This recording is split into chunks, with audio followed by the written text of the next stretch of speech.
The Kim Potter trial is getting closer to seating a jury. Today on CCX News, some perspective on jury selection. On Thursday morning, a 10th juror was seated.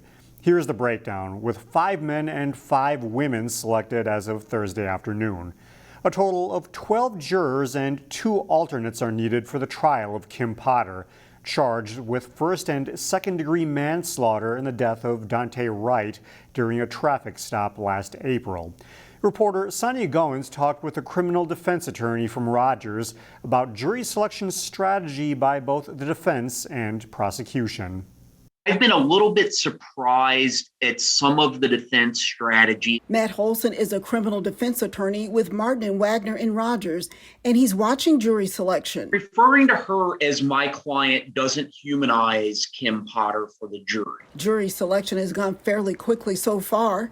Attorney Holson says the prosecution is looking for jurors who are not going to blindly accept what Potter did. So they want folks that are going to listen to the testimony, ask themselves, was this a reasonable mistake or not? And if it wasn't a reasonable mistake, they're looking for people that are going to be ultimately willing to say she's guilty of the charges. On the other side, Potter's defense attorneys want to see people who favor law enforcement. I think the defense is looking for people that are generally sort of pro-law enforcement, have maybe been disturbed by some of the civil unrest that occurred after the George Floyd murder. The jury is mostly white, and Holson says the demographics are not favorable for the state.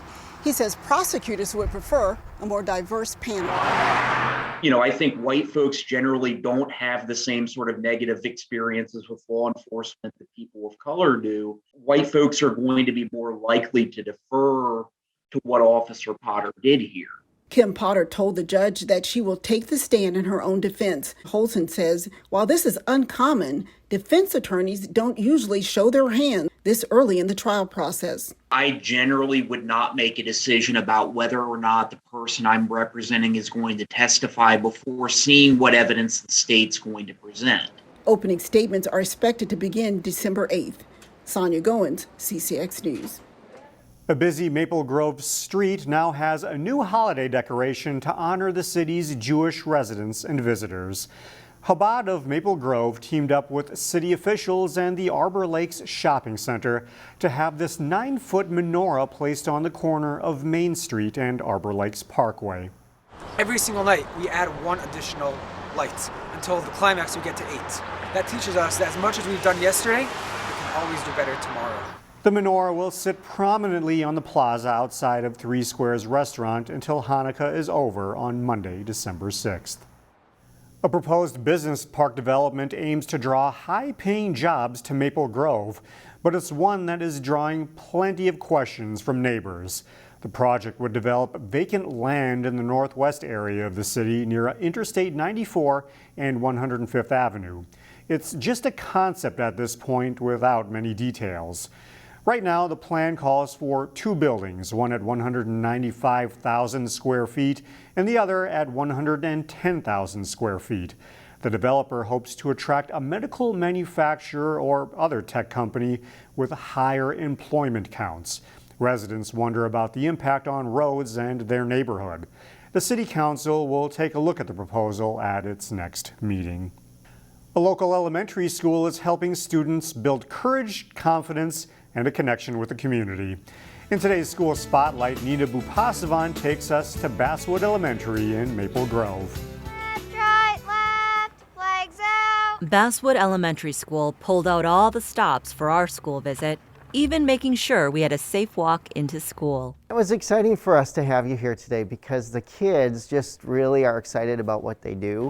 Safety patrols are only one shining example of how leadership and community comes into play here. And I think it's really important for kids to feel like they connect, they're in a group. These students are part of Basswood Gives Back, another group making an impact. This month, it's spreading the word about a toy drive. Well, this group is about sharing and collecting all food and toys for kids and people who don't have anything. They are more about investing in the community, both locally and then internationally as well. And And so, those are the kids that have big hearts, and it gives them an opportunity to give in a way that's meaningful. It makes me very happy to see people smile, and when they get something for like the first time, or like when they get something that they don't really get usually. And while helping others is important at Basswood, students are also taught to take care of themselves. Fuel Up to Play 60 is a newer program. The program helps us encourage our friends and other students of the importance of being healthy and playing 60 minutes a day.